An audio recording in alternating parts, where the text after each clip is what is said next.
Good morning students, स्वागत है आपका अप्लाइड मैकेनिक्स की ऑनलाइन क्लासेस में। हमारा चल रहा था मशीन, और मशीन में मैंने लगभग सारा चैप्टर कंप्लीट करा दिया था, सारे टॉपिक कंप्लीट करा दिए थे। लेकिन कुछ बच्चों के डाउट्स हैं और कुछ बच्चों ने, एक मोनू बच्चा है, उसने कहा है कि सर ये टॉपिक भी आपके सिलेबस में आता है, ये मशीन के चैप्टर में आता है, सिंगल परचेज विंच क्रैक। ठीक है, सिंगल परचेज विंच क्रैक ये भी हमारे सिलेबस में है, सिलेबस में दिया गया है, तो इसको भी कवर करा दीजिए। ठीक है भाई, जो भी आपके सिलेबस में है, अगर कोई गलती से छूट जाता है तो अगर आप बताते हैं बहुत अच्छी बात है। तो आज मैं इसी टॉपिक को लेकर आया हूं, सिंगल परचेज विंच क्रैक को आज हम लोग देखेंगे, इसका वीआर निकालेंगे और इस पर थोड़े से न्यूमेरिकल देखेंगे। ठीक है, सिंगल परचेज विंच क्रैक है और डबल है। ठीक है, तो दोनों ये हम लोग थ्योरी देखेंगे और दोनों पे ही हम लोग एक एक न्यूमेरिकल देखेंगे, तभी हमारा ये पूरा टॉपिक कंप्लीट माना जाएगा। क्लियर? तो आज हम लोग देख रहे हैं सिंगल परचेज विंच क्रैक। देखिए इसमें क्या है, एक तो इसमें ये सपोर्ट लगते हैं, पहले तो फिगर को समझ लीजिए, फिगर को समझ लीजिए। एक तो इनमें सपोर्ट लगते हैं, ठोस होता है, बिल्कुल ये लिखा है ठोस आधार, रिजिड सपोर्ट। इसके बाद एक होता है एफर्ट एक्सेल, एक होता है लोड एक्सेल। दो एक्सेल लगते हैं इसमें, एक होता है एफर्ट एक्सेल, एक होता है लोड एक्सेल। एफर्ट एक्सेल पर एक भिन्नी लगी होती है जिसमें हम लोग रस्सी लपेटते हैं और उसमें लगाते हैं प्रयास। क्लियर? इसमें हम लोग लगाएंगे प्रयास, और इस पर लगा आता है एक पिनियन, एक छोटा सा गियर लगा होता है जिसको हम लोग कहते हैं पिनियन। ठीक है, इस गियर से जुड़ा हुआ एक दूसरा गियर लगा होता है, इसको हम लोग कहते हैं स्पर गियर। इसी पिनियन से जुड़ा हुआ, इन दोनों में ही स्पर गियर ही होते हैं, दोनों ऐसे मैश करके चलते हैं। लेकिन क्या होता है, ये छोटा गियर होता है, इसको हम लोग कहेंगे पिनियन, और ये हमारा जो बड़ा होता है इसको हम लोग कहते हैं स्पर गियर। ठीक है, स्पर गियर से ही जुड़ा हुआ होता है लोड ड्रम। लोड ड्रम क्यों? क्योंकि इसके अंदर एक, इसके ऊपर एक रस्सी लिपटी होती है जिसमें बाहर लगा हुआ है, ये देखिए इस पर जो रस्सी लिपटी हुई है ये बाहर लगा हुआ है, और इसको कहते हैं हम लोग लोड एक्सेल। ये जो एक्सेल दिया है इसको कहते हैं लोड एक्सेल। तो ये टोटल फिगर है हमारा। क्लियर? अब होगा क्या, जैसे जैसे हम लोग प्रयास को नीचे खींचेंगे मेरा भार ऊपर की तरफ जाएगा। ठीक है, भार जो है मेरा धीरे धीरे ऊपर की तरफ जाएगा। ये कैसे? अगर मैं इसको मान लू, ये देखिए अगर मैं इसको खींच रहा हूं, बाहर की तरफ रस्सी है, इसको खींचूंगा तो ये कुछ ऐसी घूमेगी, कुछ ऐसी घूमेगी, यानी कि एंटी क्लॉकवाइज। देखिए यहाँ पर मैंने बनाया है पिनियन, जो अगर ये एंटी क्लॉकवाइज घूमेगा तो ये भी तो एंटी क्लॉकवाइज ही घूमेगा, क्योंकि इसी एक्सेल में है। तो देखिए एक पिनियन है, पिनियन जो घूम रही है वो घूम रही है एंटी क्लॉकवाइज, और इसी से जुड़ा हुआ एक गियर है जिसको हम लोग कह रहे हैं स्पर गियर, और स्पर गियर जो रहेगा वो घूमेगा क्लॉकवाइज। ठीक है, क्योंकि ये जो है आपस में एक दूसरे के अपोजिट चलेंगे। क्लियर? तो ये चलेगा अगर क्लॉकवाइज तो ये भी हमारा क्लॉकवाइज चलेगा, और ये एंटी क्लॉकवाइज और ये क्लॉकवाइज दोनों आपस में विपरीत है, इसलिए एक रस्सी खुलेगी तो दूसरी रस्सी लिपटेगी इसमें। ठीक है, ये टोटल हमारा फिगर है। अब अगर इसमें बात करें वेलोसिटी रेशियो, वेगानुपात। ठीक है, वेगानुपात वी आर, वी आर बराबर क्या होता है हमारा y अपॉन एक्स, यानी कि प्रयास द्वारा चली गई दूरी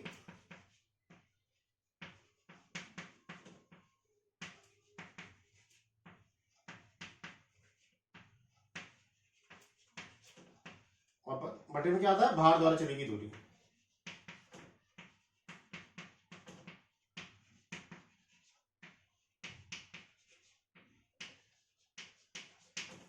प्रयास द्वारा चली गई दूरी बटे भार द्वारा चली गई दूरी। प्रयास द्वारा कितनी दूरी तय की, इसका जो मान है, इसका जो डायमीटर है वो कैपिटल डी माना है, इससे जो लोड ड्रम है इसका जो मैंने डायमीटर माना है वो स्मॉल डी माना है। देखिए प्रयास द्वारा चली गई दूरी, इस लोड के पाई इंटू डी लिख सकता हूं मैं, पाई इंटू डी, इस वृत्त की परिधि के बराबर, जो लोड जो प्रयास ड्रम है, जो एफर्ट एक्सेल है उस पर जो लगा हुआ है पहिया, उसकी वृत्त की परिधि के बराबर। ठीक है, ये आएगा पाई इंटू डी।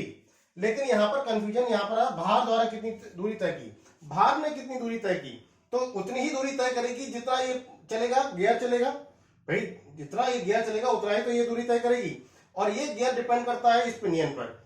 ठीक है, तो ये देखिए क्या आएगा यहां पर, माना कि यहां पर फॉर एग्जांपल मान लीजिए यहां पर 25 गियर है, माना कि यहां पर 25 गियरों की संख्या जो है, उनके जो दांतों की संख्या है वो 25 है, और माना कि इसमें है 50, फॉर एग्जांपल मैं मान रहा हूं 25 इसमें है कितना 50। तो अगर मैं इसको एक चक्कर घुमाऊंगा तो ये तो पूरा 25 घूम गया, लेकिन ये कितना घूमेगा, ये तो आधे घूमेगा ना, कितना 1/2। तो जितना 1/2 चलेगा तो 1/2 ही हमारा पार्ट जो है वो ऊपर की तरफ जाएगा, यानी कि स्मॉल पाई इंटू स्मॉल डी इंटू ये 1/2 कहां से आया, ये आया मेरा 25/50 से, 25/50 से आया, यानी कि T2 अपॉन T1 से, T2 अपॉन T1 से आया। ये होता है कि गियर द्वारा चली गई दूरी, ये हमारा ऐसे ही होता है कि इन दोनों का अनुपात निकाल लेते हैं, छोटे वाले गियर का अनुपात बटे बड़े वाले गियर का अनुपात, दांतों की संख्या, इन दोनों का अनुपात के अनुसार ही ये दूरी तय करती है। ये देखिए आ गया, T2 मेरा पिनियन का था, ये था मेरा जो गियर है इसका मैं T1। अब इसको अगर मैं सॉल्व कर लूं, ये देखिए पाई से पाई कट गया, ये आ गया VR बराबर capital D upon small d into T1 ऊपर चला जाएगा, T1 अपॉन T2।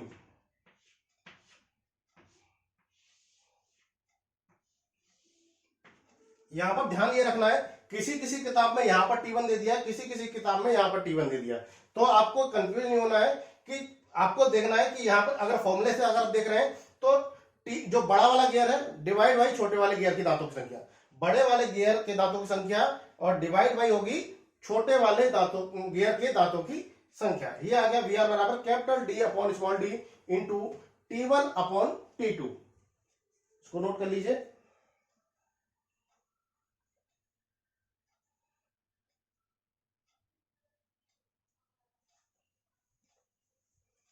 तो ये छोटी सी प्रूविंग थी हमारी, ये था हमारा सिंगल परचेज विंच क्रैप। ये छोटी सी प्रूविंग VR बराबर capital D upon small d, capital D यहाँ पर ये प्रयास ड्रम का डायमीटर है यानी कि व्यास है, ये लोड ड्रम का डायमीटर है, ये T1 जो है, T1 ये गियर स्पर गियर की दांतों की संख्या है, T2 जो है वो पिनियन के दांतों की संख्या है।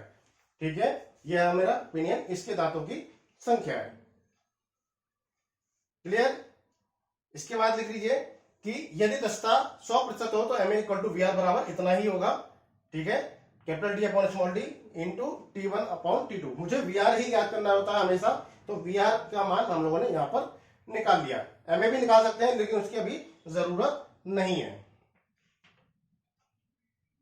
इस पर बेस्ड एक न्यूमेरिकल देखते हैं। ठीक है, इस पर बेस्ड एक न्यूमेरिकल नोट कीजिए, नोट कीजिए। किसी मशीन में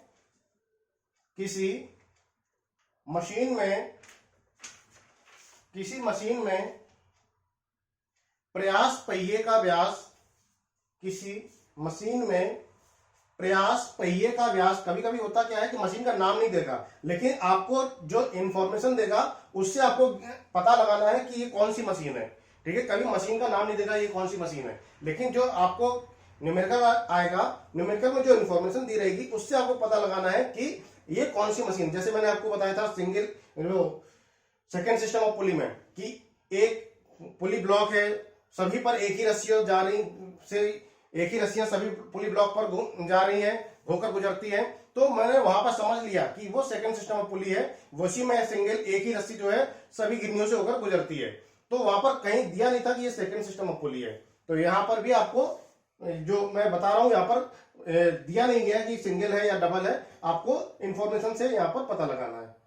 क्या था, किसी मशीन में प्रयास पहिए का व्यास 50 mm,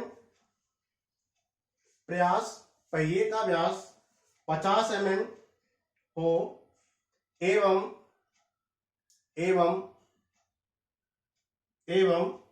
पिनियन तथा स्पर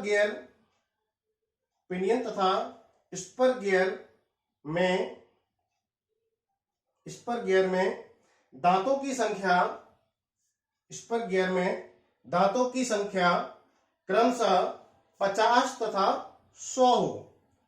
पिनियन तथा स्पर गियर में दांतों की संख्या क्रमशः 50 तथा 100 हो यदि भार ड्रम का व्यास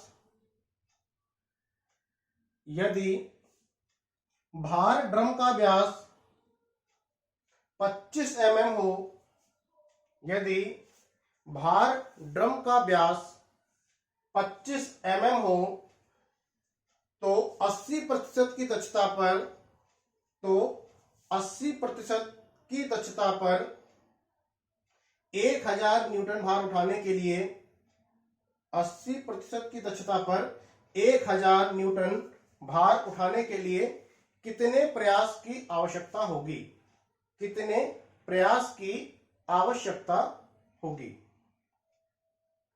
ये हमारा सवाल है। ठीक है, तो आपको फॉर्मूला अगर पता है ही तो फिर तो कुछ दिक्कत वाली बात ही नहीं है। इसको रफ कर दूं थोड़ा सा।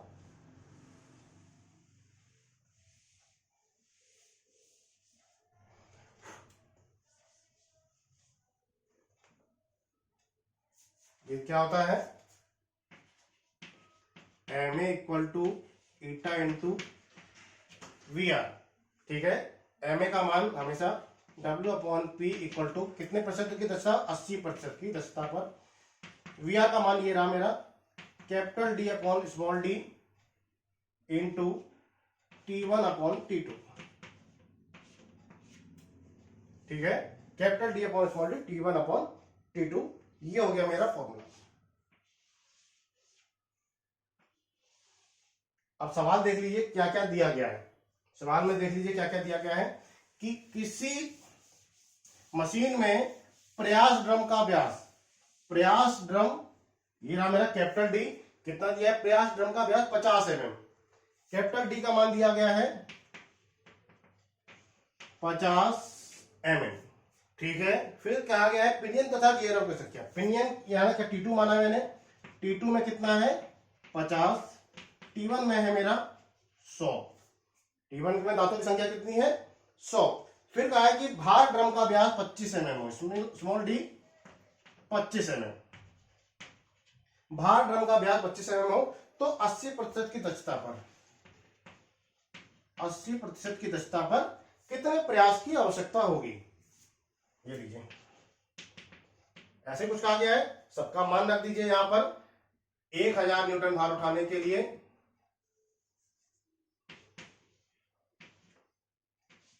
कितने प्रयास की आवश्यकता होगी, पी निकालना, इक्वल टू यहां पर 80/100 इंटू कैपिटल डी का मान दिया गया है 50, स्मॉल डी का मान दिया गया है 25, T1 का मान है 100 और T2 का मान कितना है 50। ये लीजिए, इसको सॉल्व कर लेंगे। ये देखिए 50 से 50 कैंसिल हो गया, 25 चौके 100 हो गया, ये देखिए कट गया। P का जो मान आ गया, P इक्वल टू आ गया 1000 गुणित 10 डिवाइड बाई 8 गुणित 4, ये आ गया। 8 यहां पर बच रहा है और 4 यहां पर बचा, 8 चौको 32, 1000 गुणित 10 डिवाइड बाई 8 गुणित 4, ये आ गया 312.5। P का मान आ गया, ये लीजिए 312.5 न्यूटन। तो ये आ गया मेरा सिंगल पंचेज विंच क्रैंक। ठीक है, इसका देखिए मैंने फॉर्मूला आपको बता दिया, प्रूविंग बता दी। ये फिगर आपको बनाना है और फिगर जब भी आपसे पूछा जाए तो इसको एक्सप्लेन भी करना है। जब भी आपसे ये थ्योरी पूछी जाए तो आपको एक्सप्लेन भी करना है। क्लियर?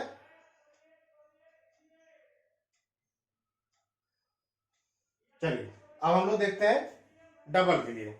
अब हम लोग देखते हैं डबल के लिए, इसको रफ कर दूं।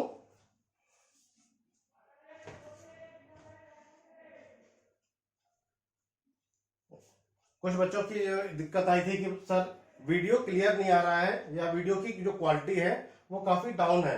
तो उसके लिए बच्चों मैं क्या कर सकता हूं, मैं जितने भी इस लॉकडाउन में सीमित साधन हैं उनका ही प्रयोग करके आपको जो लेक्चर प्रोवाइड करा रहा हूं, उससे जो हाई क्वालिटी की जो वीडियो होते हैं उनके अच्छे खासे स्टूडियो बनने होते हैं, अच्छा खासा उनके पास कैमरा होता है, स्मार्ट बोर्ड होता है, पूरा उनके पास सेटअप होता है। मेरे पास कोई सेटअप नहीं है, अपने घर में है, एक बोर्ड है और एक छोटे से कमरे में आपको एक सस्ते से फोन से मैं आपको ये वीडियो प्रोवाइड करा रहा हूँ। ज्यादा महंगा आईफोन या एप्पल का फोन नहीं है मेरे पास।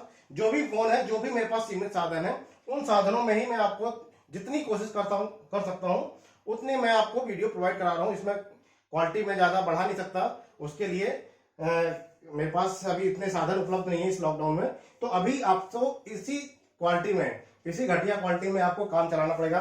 हाँ, अगर आपको इस क्वालिटी में जो बोर्ड पे जो क्वालिटी लिखी हुई है उस क्वालिटी में कोई दिक्कत हो तो मैं उसको चेंज कर सकता हूँ, ठीक है। इस बोर्ड में या आपको पढ़ाने की क्वालिटी में कोई दिक्कत आ रही है उसको इंप्रूव किया जा सकता है। लेकिन जहां वीडियो की क्वालिटी की बात आती है तो वीडियो में मैं, मेरे साथ मजबूरी है कि मैं और ज्यादा महंगा कुछ वीडियो इसमें उपलब्ध नहीं करा सकता, क्योंकि वहां पर जो होता है, जहां अच्छी क्वालिटी होती है वहां पर सेटअप अच्छा होता है वहां पर, ठीक है। अभी मेरे पास कोई सेटअप नहीं है तो आपको इस पर ध्यान देना चाहिए कि मैं जो पढ़ा रहा हूं उसकी क्वालिटी क्या है, इसकी क्वालिटी पर ध्यान दीजिए। वीडियो की क्वालिटी पर अभी ध्यान मत दो, आपको दिखाई दे रहा है नहीं दिखाई दे रहा है, ठीक है, इसकी क्वालिटी पर ध्यान दीजिए। वो एक कहावत है ना, एक दोहा याद आ गया कि जात ना पूछो साधु की पूछ लीजिए ज्ञान, मोल करो तलवार का पड़ी रहने दो म्यान। तो ये तलवार का आप मोल कीजिए, ये जो वीडियो की क्वालिटी है वो सब बेकार है। अच्छी क्वालिटी में भी आपको अगर अच्छा कंटेंट ना मिले तो फिर बेकार है। आपकी क्वालिटी अच्छी हो जाए और आपको पढ़ाने वाला बेकार आ जाए या आपको पढ़ समझ में ना आए तो वो किस काम की वो अच्छी क्वालिटी। तो अभी जो क्वालिटी है इस पर क्वालिटी पर ध्यान दीजिए, तलवार पर ध्यान दीजिए, म्यान पर अगर आप ध्यान ना दें तो अच्छा है, ठीक है। बाकी मैं कोशिश करता हूं, जैसे आप ही कुछ लोगों ने कहा कि ब्लर हो जाता है, ब्लर की भी प्रॉब्लम आई बीच में। तो एक दो जगह पता किया तो उन्होंने कहा कि भाई हिल जाता होगा मोबाइल, हवा से हिल जाता होगा। तो मैंने, आप लोग यकीन करेंगे, मैं बिल्कुल पंखा बंद करके, ताकि हवा से भी ना हिल पाए आपका मोबाइल, उसके बाद में पढ़ा रहा हूँ। भले ही गर्मी लग जाए थोड़ी सी, लेकिन मैं जितना हो सकता है अपनी क्वालिटी आपको इंप्रूव करने की कोशिश ही करता हूँ। लेकिन फिर भी अगर थोड़ा बहुत दिक्कत आ रही है तो उसको थोड़ा सा आप लोग मैनेज कीजिए, ठीक है। अगर बाकी अगर कोई दिक्कत हो, पढ़ाई में कोई दिक्कत हो, कोई सवाल समझ में ना आ रहा हो तो उसके लिए आप जरूर कमेंट्स करें, मैं उसके लिए आपको जरूर कुछ करूंगा। लेकिन इसकी क्वालिटी की वीडियो जो क्वालिटी है उसमें बढ़ाने के लिए, इसके लिए मैं आपसे क्षमा चाहता हूं, इसमें कुछ भी मैं नहीं कर पाऊंगा, ठीक है। चलिए अब हम लोग आते हैं डबल परचेज विंच क्रैप, ठीक है। इसी में ही ये सिंगल की जगह मैं लिख दे रहा हूं डबल। फिगर दूसरा बनेगा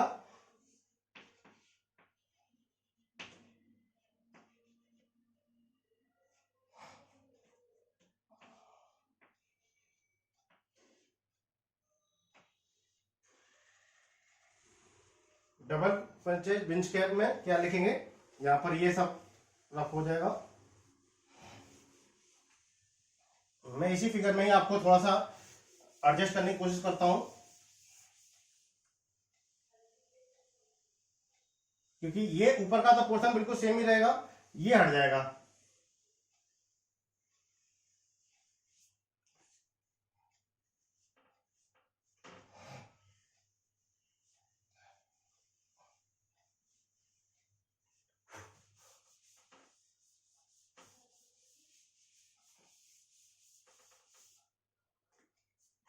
यहां पर क्या होगा, ये सीधी लाइन चली जाएगी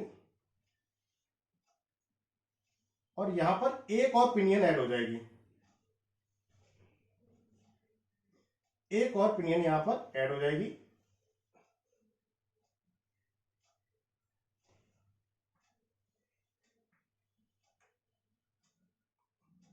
डबल में क्या होगा, यहां पर जो इस पर गियर है इसमें एक पिनियन और ऐड हो जाएगी और इसके साथ एक इस पर गियर और ऐड हो जाएगा।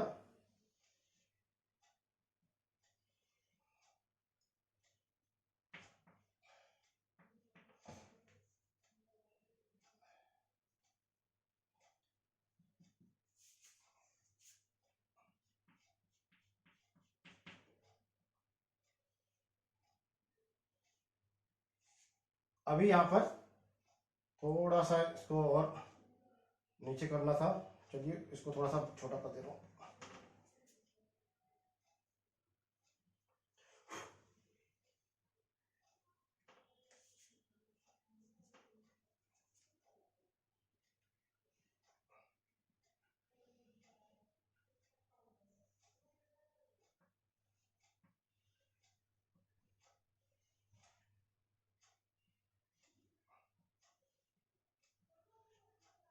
ये देखिए अब क्या होगा, यहां पर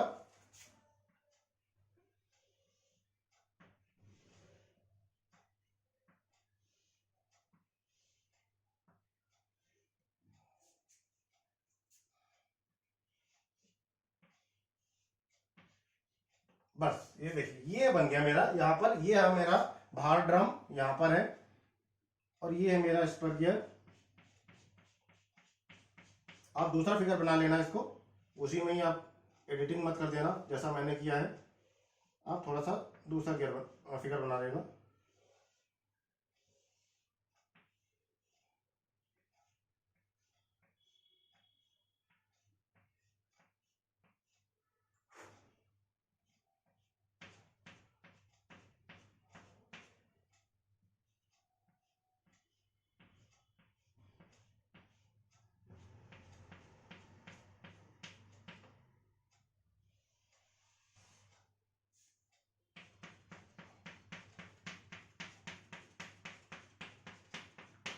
ये देखिए ये बन गया डबल परचेज विंच क्रैप, ये आ गया डबल परचेज विंच क्रैप।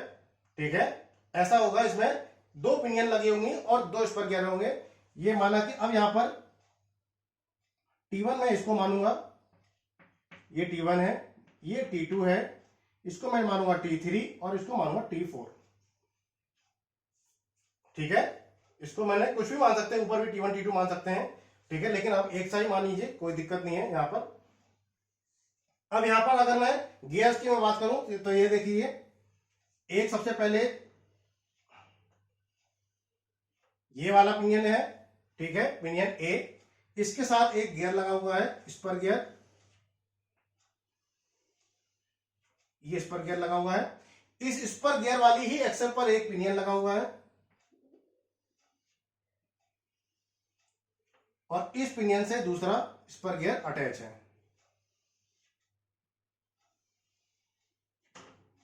कुछ ऐसा अरेंजमेंट है।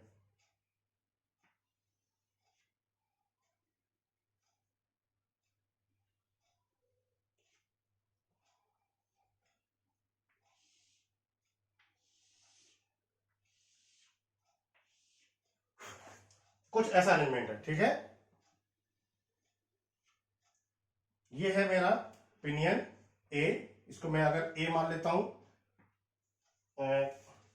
ए बी सी डी करके कर लेते हैं कुछ, तो पिनियन इसको अगर मैं इसको ए मान रहा हूं, ए, इसको मान लिया बी, इसको मान लिया सी, इसको मान लिया डी।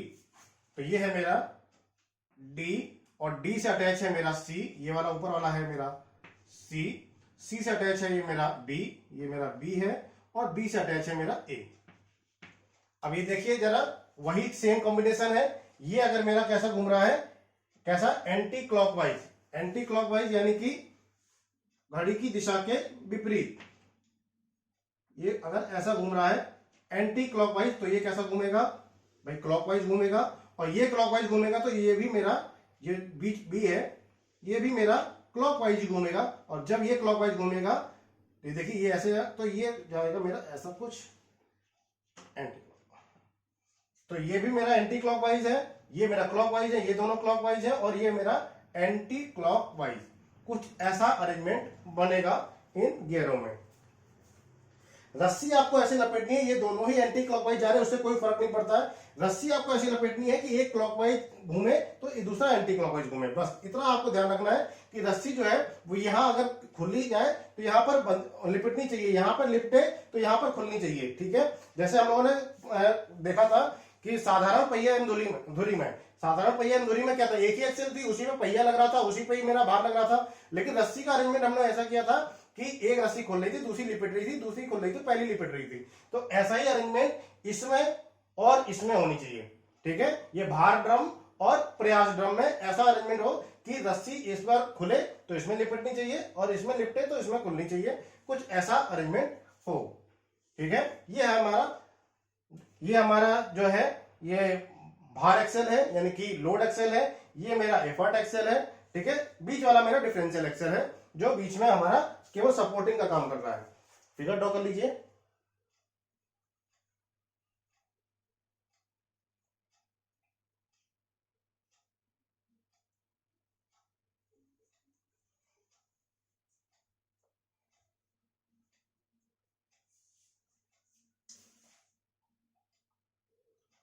अब यहां पर देखिए, हो गया, फिगर ड्रॉ हो गया।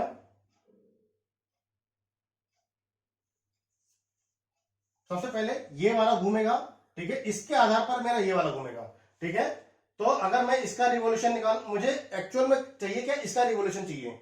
इसके रिवोल्यूशन के लिए मैं इस पर डिपेंड हूं, और ये जो डिपेंड है वो इस पर डिपेंड है, ये इसके ऊपर डिपेंड है, और ये सीधे सीधे इस पर डिपेंड है। सब कोई एक दूसरे के ऊपर डिपेंड है। फिर से देख लीजिए, ये जो लोड ड्रम है, जो लोड ड्रम है वो इस पर गियर ए पर डिपेंड है, क्योंकि ये जब घूमेगा तभी ये घूमेगा। जब इस पर गियर ए जो है वो पिनियन बी पर डिपेंड है, जो पिनियन बी है वो इस पर गियर सी पर डिपेंड है, उस पर गियर सी जो है जो पिनियन डी पर डिपेंड है, और जो पिनियन है वो सीधे सीधे प्रयास ड्रम पर डिपेंड है। प्रयास ड्रम जैसा चलेगा वैसा ही ये मेरा पिनियन डी चलेगा, ठीक है। लिख लीजिए यहां पर revolution of spur gear C. इसके बाद सबसे पहले स्पर गियर सी की मैं बात करूं,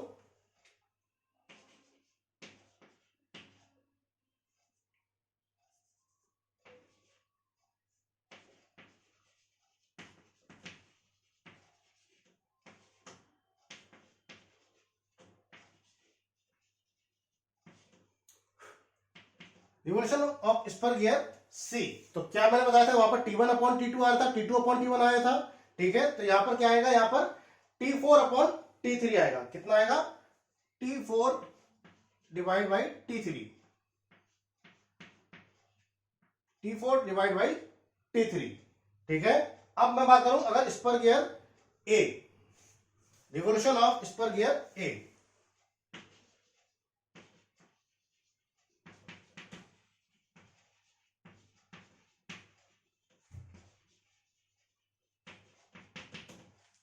revolution of spur gear A, ये क्या है, इसके ऊपर डिपेंड है। तो सबसे पहले तो यही आएगा, कितना आएगा, T4 अपॉन T3 इंटू में आएगा T1 upon T2, sorry T2 upon T1, into में आएगा T2 upon T1।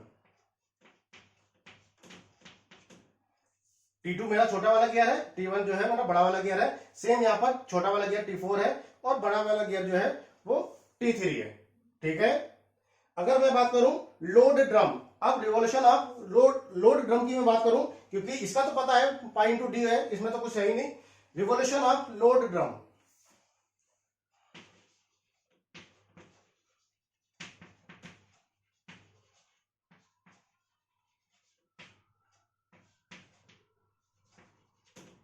Load drum का रिवोल्यूशन कितना हो जाएगा, पाई इंटू स्मॉल डी, ये तो हो गया उसका वृत्त की परिधि, इंटू ये आ जाएंगे T4 अपॉन T3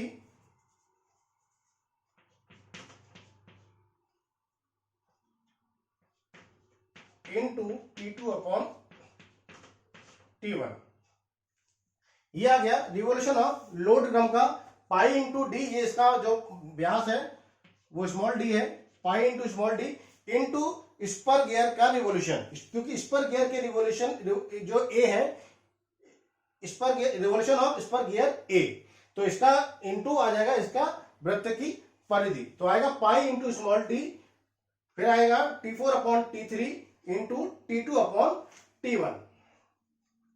ये आ गया, ठीक है। ये आ गया मेरा प्रयास द्वारा चली गई दूरी, यही है मेरा भार द्वारा चली गई दूरी, यही है मेरा भार द्वारा चली गई दूरी। कितनी होती है, x, यही है मेरे x का मान, यानी भार द्वारा चली गई दूरी। प्रयास द्वारा चली गई दूरी निकालना है तो वो आएगा pi into capital D. y की मैं बात करूं, y इक्वल टू आएगा पाई इंटू कैपिटल डी। ये लीजिए, प्रयास द्वारा चली गई तो दूरी हमारी कांस्टेंट है, वही यहां पर जितनी रस्सी खुलेगी वही तो मेरे प्रयास द्वारा चली गई दूरी होगी। तो देखिए अब इसको हम लोग फॉर्मूले में रख देंगे। वी आर बराबर क्या आएगा, इसको रफ कर दूं थोड़ा सा, इसको नोट कर लीजिए, पहले नोट कर लीजिए।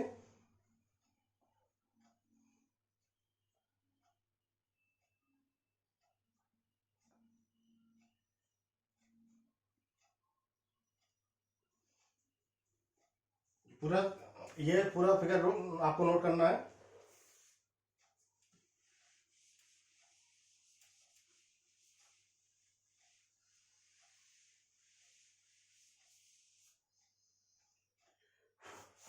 वी आर बराबर है y अपॉन एक्स। y का मान है pi into capital D, x का मान ये रहा पाई into small D, T4 upon T3 into T2 upon T1। ठीक है, ये देखिए पाई से पाई अगेन कैंसिल हो गया, ये आ गया कैपिटल डी, इसको हम लोग लिख सकता हूं वी आर बराबर capital D upon small D into, ये दोनों ऊपर जाएंगे, T1 और T3 चले जाएंगे, तो मैं लिख सकता हूं क्या, T1 upon T2 into T3 upon T4।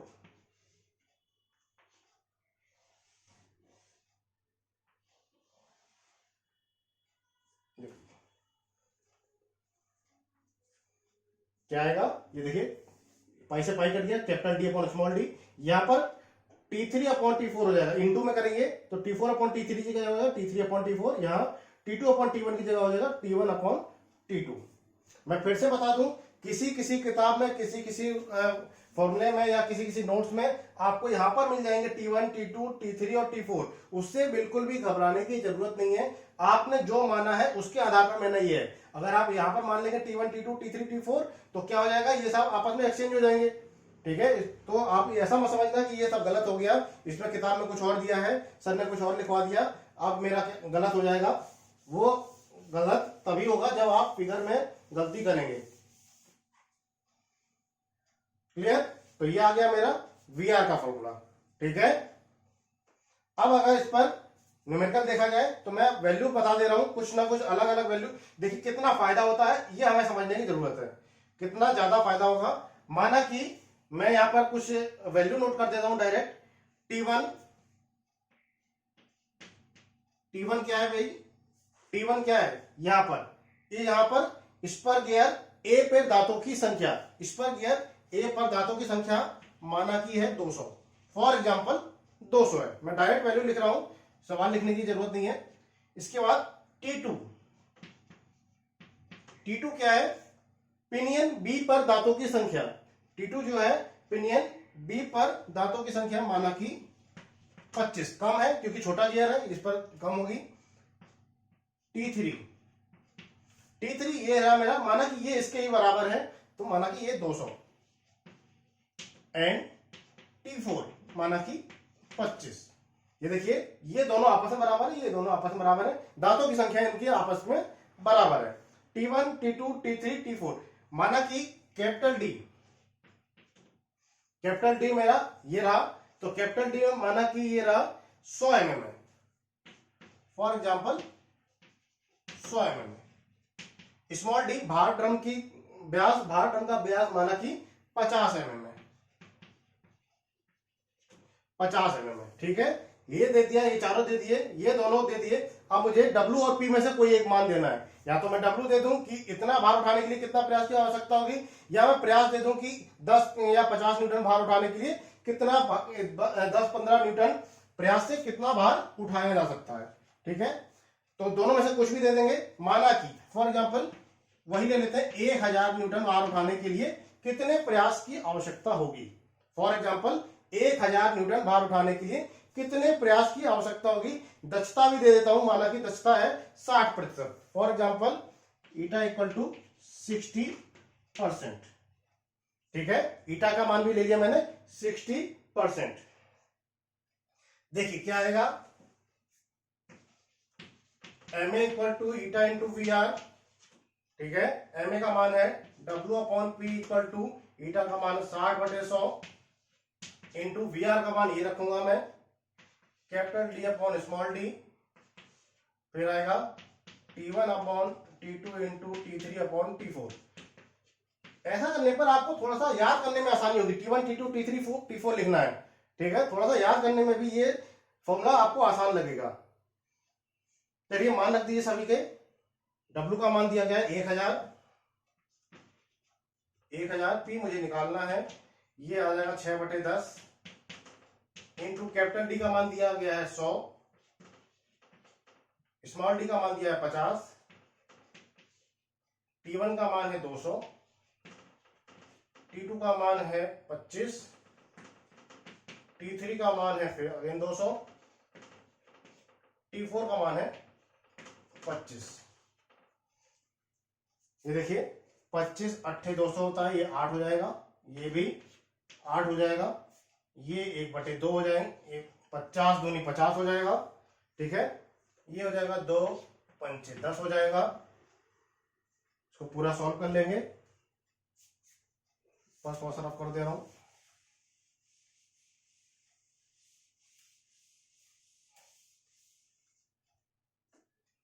देखिए कितना आ रहा है, 1000/P इक्वल टू, यहां बता 6, यहां 5, और क्या बच रहा है, यहां 2 कट गया ये, और यहां बचा 8 × 8, भाई ये बच रहा है, ठीक है। 8 × 8 यहां पे बचा, 8 यहां पे बचा, और ये सारे कटे गए थे, तो P बराबर आ गया, P बराबर आ गया 1000 × 5 डिवाइड बाई 6 × 8 × 8। P का मान आ गया 1000/5 डिवाइड बाई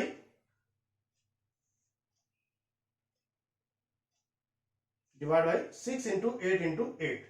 तो इसका मान आप कैलकुलेटर से निकाल सकते हैं भाई आराम से, 5000 हो जाएगा यहां पर, और डिवाइड बाई 8 64, 64 गुणे 6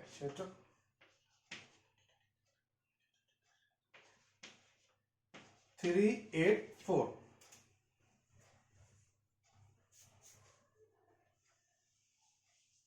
इसका मान कैलकुलेटर से निकाल लेना, जो भी मान आए वो आपका आंसर आ जाएगा कि 1000 न्यूटन भार उठाने के लिए इतने प्रयास की आवश्यकता होगी।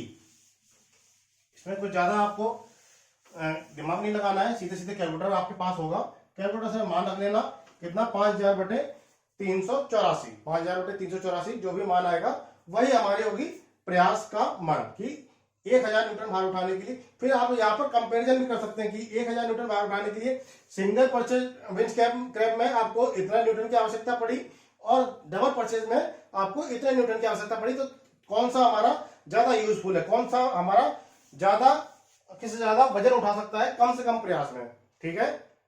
क्योंकि मैंने वजन देखिए कांस्टेंट रखा है, 1000 उसमें भी था, 1000 इसमें भी है, बस मुझे प्रयास में आप तुलना कर लेना कि किस वजन में किस मशीन में कितना कम प्रयास लगाना पड़ रहा है सेम वजन को उठाने के लिए, ठीक है। तो ये आप लीजिए, यहाँ पर मैंने आपको ये वाला टॉपिक भी कंप्लीट करा दिया, डबल परचेज बेंच क्रैब और सिंगल परचेज बेंच क्रैब, दोनों ही टॉपिक मैंने आपको यहाँ पर कवर करा दिए हैं। अभी भी आपको अगर कोई दिक्कत है कि आपको लगता है कि ये हमारे सिलेबस में है, ये छूट गया है, ये भी होना चाहिए था, या आपको कोई ऐसा समझ में आता है कि ये क्वेश्चन मुझे समझ में नहीं आ रहा है, इस क्वेश्चन का सोल्यूशन होना चाहिए था, तो वो आप बेझिझक आप मुझे बता सकते हैं, कमेंट्स कर सकते हैं, और जितना हो सकता है, जितना मैं कोशिश कर सकता हूं, उतना मैं आपको कवर कराने की पूरी कोशिश करूंगा। अब तो आप लोगों को कोई दिक्कत नहीं, ये आपके सिलेबस में नया ऐड हुआ है, पहले आपके सिलेबस में नहीं था, इसलिए मुझे ध्यान नहीं रहा, ये नया मशीन ऐड हुई है, नई मशीन ऐड हुई है, तो इसलिए मैंने इसको छूट गया था, ये मेरे से